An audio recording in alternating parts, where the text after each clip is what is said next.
Hello, welcome to the Plaid Sheep Oracle. I wasn't originally going to do a reading today, but I felt inspired, poked, to do a reading for the Mercury Cazimi that's happening today, this afternoon, or actually early evening, I think, on the East Coast of North America. And Mercury Cazimi is I actually don't know if it's Cazimi or Cazimi. I'm sort of inclined to Cazimi, as it's Latin, although it also, I think, comes from the Arabic. But anyway, right, it means joined up with the sun, or in the heart of. So, Cazimi, in the heart of. And so Mercury will come into exact conjunction with the sun.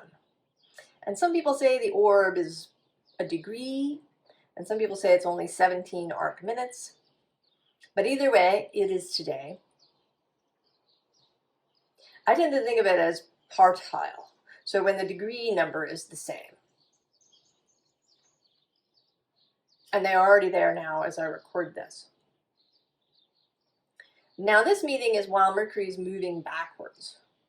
And so there are kind of 3 meetings of Mercury and the sun around this retrograde. So the first one, as Mercury was moving forward after his other retrograde in January, he met up with the sun at 9 degrees of Pisces. And with them was Saturn, actually also partile, all at 9 degrees. And then Mercury passed both of these, outdistanced them, but then he slowed and turned. And now he will meet the sun here in Aries, close to the spot, about 3 degrees from where that eclipse was, and about 3 degrees where Chiron still sits. And then he's going to retrograde until April 25th, and then he turns and starts forward again.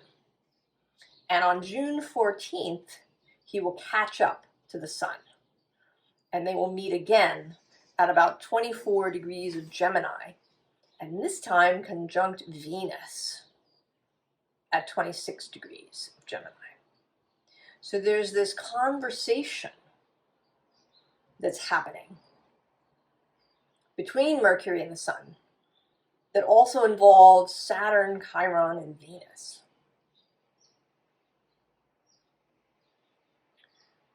And this reading really shows that and bears that out. So the underlying, the sort of theme, if we want to say, for the reading is this card, Touching the Star-Kissed Leaf. And the story here is that you're sort of walking through the forest and you decide to climb a tree. And you climb way, way, way up until you touch those leaves at the very top of the tree. The leaves that are kissed by the stars at the top of the tree. So in this moment, the reaching for something splendid, something that is touched by your star. So, kind of following the steps towards your star.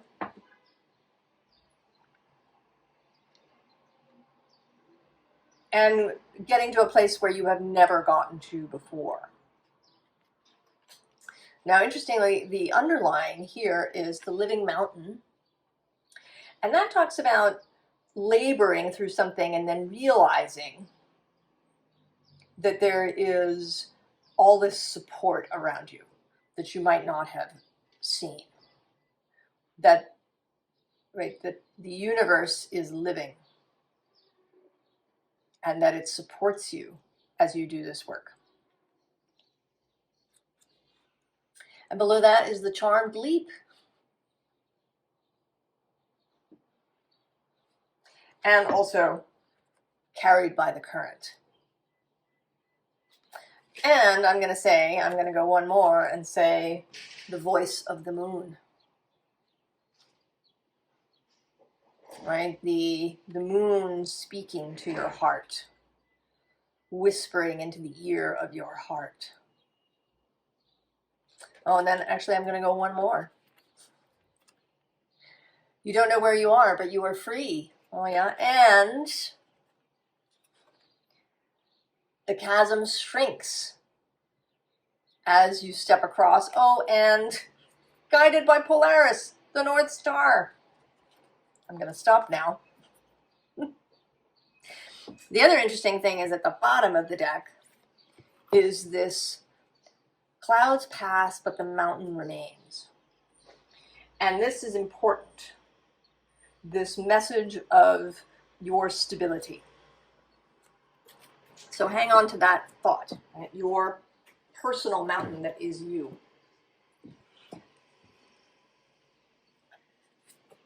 Messenger of air, Mercury, and actually right below that also the craftsman of air, who is the knight in this deck and therefore associated with Gemini.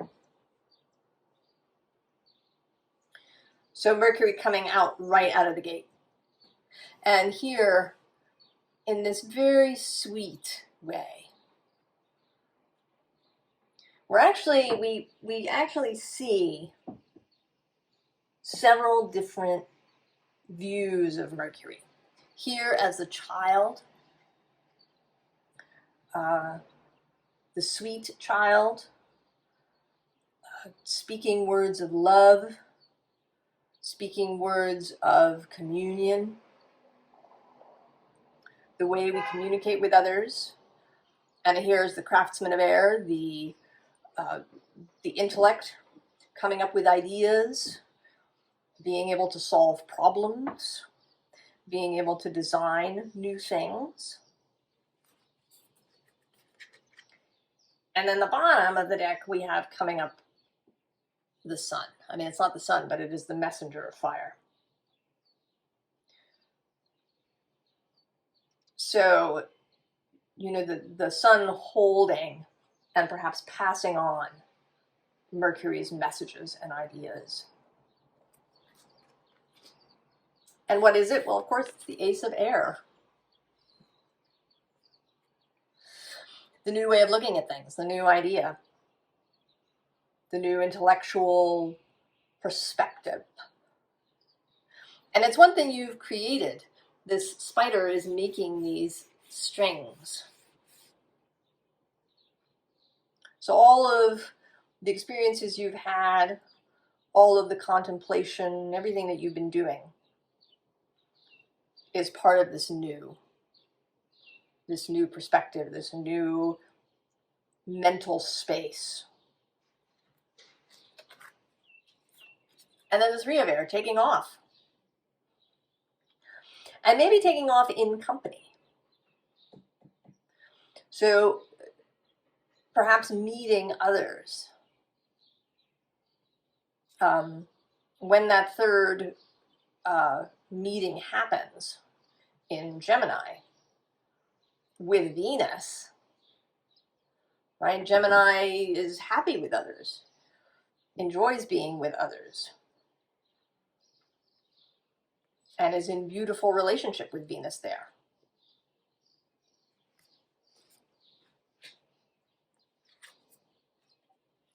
And then the offering. The communion with all that is. And this may be new rituals that you come up with to commune with nature.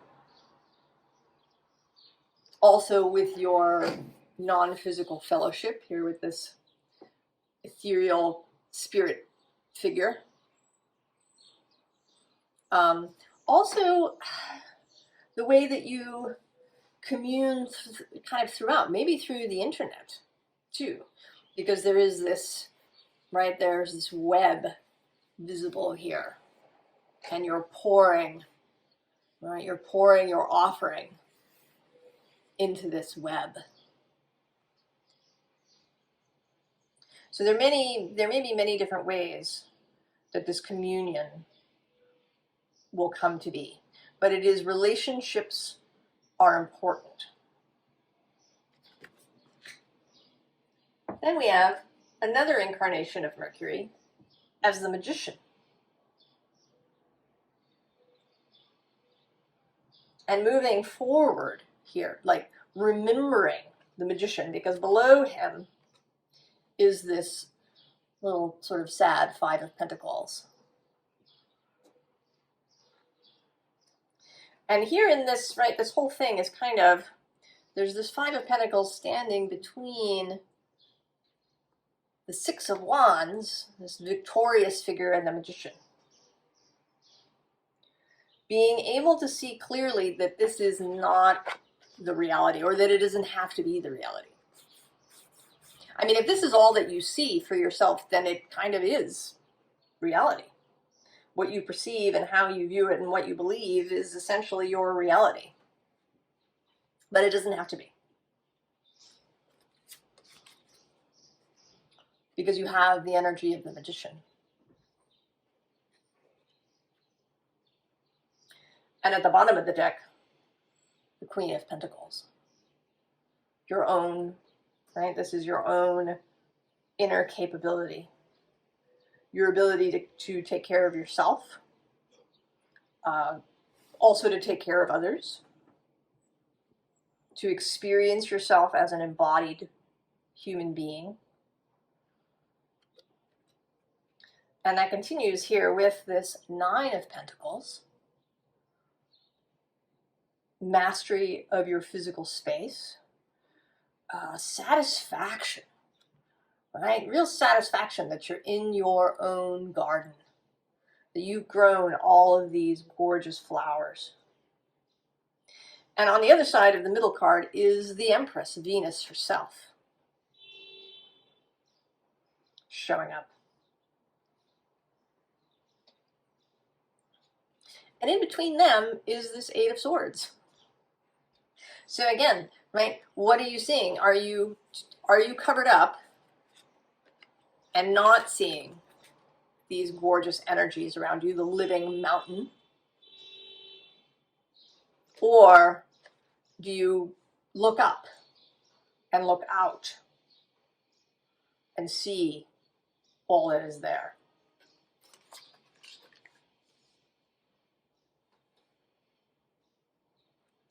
Then interestingly, we have the wolf. And I want to say that this is actually Saturn showing up in a really interesting way. Kind of actually as the devil, who is Capricorn's card is Saturn. The wolf will not allow you to be neutered or let you become estranged from your animal nature. By acknowledging him, you are not giving up on your humanity. You are accepting your core's origin. The wolf gives you back your instincts and helps you resist the constraints placed on you by polite society.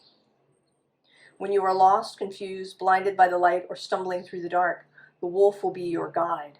All paths are known to him.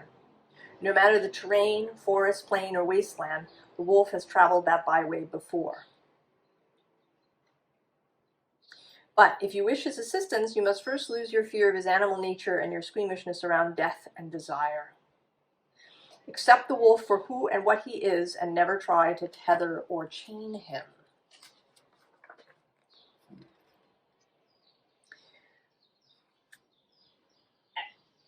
So that's, right, we tend to think of Saturn as restriction. But my view of Saturn has been evolving. I think that he can show up as restriction, as a kind of governor. But I think that's his kind of, right, a little bit of his stereotype, a little bit of, the ways that we as humans see the earth. Because we do see it, right, we see it as bounteous, but we also see it kind of as a problem. If you're a farmer, you you can feel at the mercy of the elements. You know, too much rain and your crop can be spoiled, not enough and it dies and withers on the vine. So we've had this kind of adversarial nature with the physical world, and not just nature, but all, right? Like the stuff that we own, you know, things that we feel tethered to, right? The way that we can feel limited by the physical world has, I think, contributed to our view of Saturn. But I don't think that it needs to be that way. And maybe this is just some of us. I think everything, right, is just some of us that are going to come to see Saturn differently. Just information about the planet, that it's much more weird. It has these weird electromagnetic fields. And there's lots of curious things about it, and curious ways in which the rings behave. And right, there's very interesting, right? Saturn is much more complex and nuanced than his general archetype leads you to believe. And the devil is that way too, right? Because the devil can be those ways in which we restrict ourselves, that we imprison ourselves, the ways that we can chain ourselves to societal rules, to materialist rules. But he can also be the adversary to the status quo. He can be freedom and a new way to see things. And Mercury is just the person to show us this other side of Saturn. Right? He started with the Sun and Saturn in that message. And the next card here is the Illuminator. And then the Trickster, who is another aspect of Mercury, especially Mercury retrograde.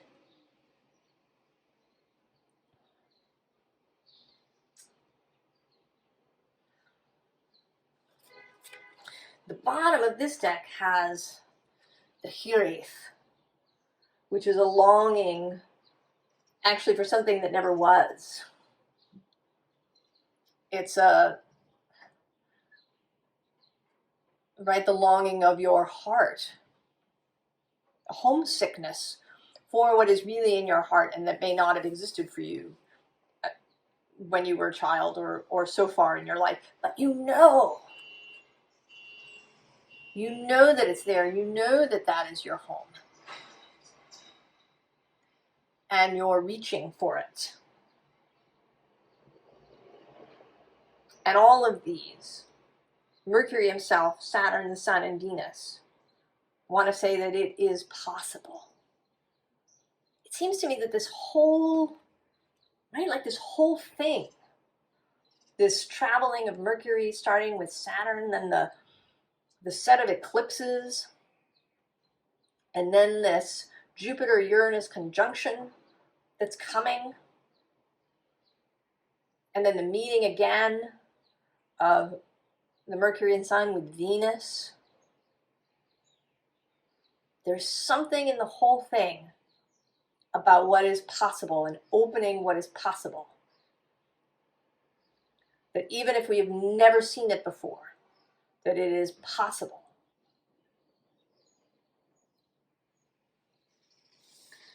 So the last deck, actually, I'm going to start with this card because the deck was kind of unseen and all I could see was sort of this little bit in the corner.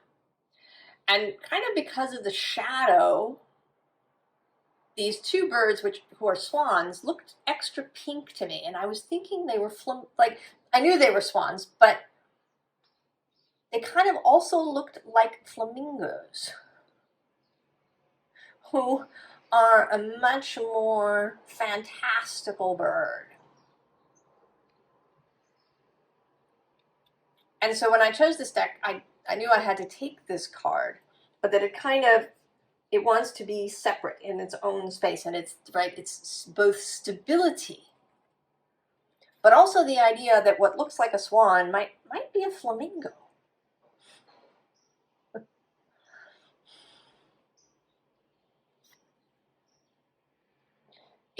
If you're looking at it in the right light and in the right way. But that keeping your own stability is very important. So then we have Mercury showing up again as air spirit and knowledge. And then also here below we have this bluebird, spirit of happiness. And I want to say that you have this knowledge now of the possibility of happiness. And this is kind of like a joy happiness, not a saccharine happiness, but real happiness. A real satisfaction with your life and with the relationships in it. Now at the bottom is uncertainty, that you kind of just have to live with that. And that you can embrace it, right? Mercury loves uncertainty. Loves the trickster nature of that.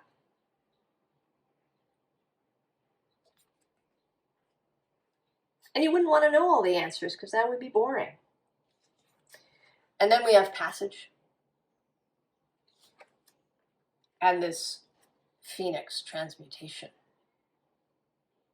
So I feel like, right, here you are in your red dress and you're going to walk through this passage and you're going to emerge as the phoenix.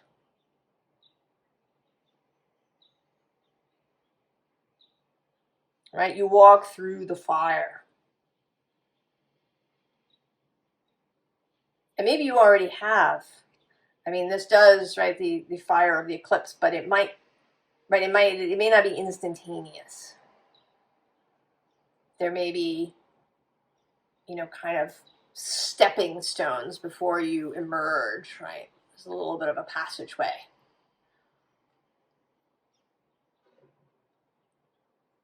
Or, that you're burned completely and then there's a little bit of time before you re-emerge. That other things have to fall into place. Maybe there's another transit that's going to happen for you. But whatever it is, this is the process. So you can see why stability is really important.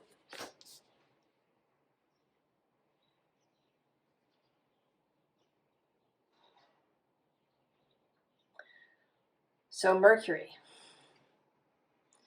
with the message, at least for us here, and he may have different messages for different groups and people, but the message that is coming through here now for this cycle of his 3 meetings with the sun, forward, backward, and forward again, is that this change is possible. It is already underway. You can have newness,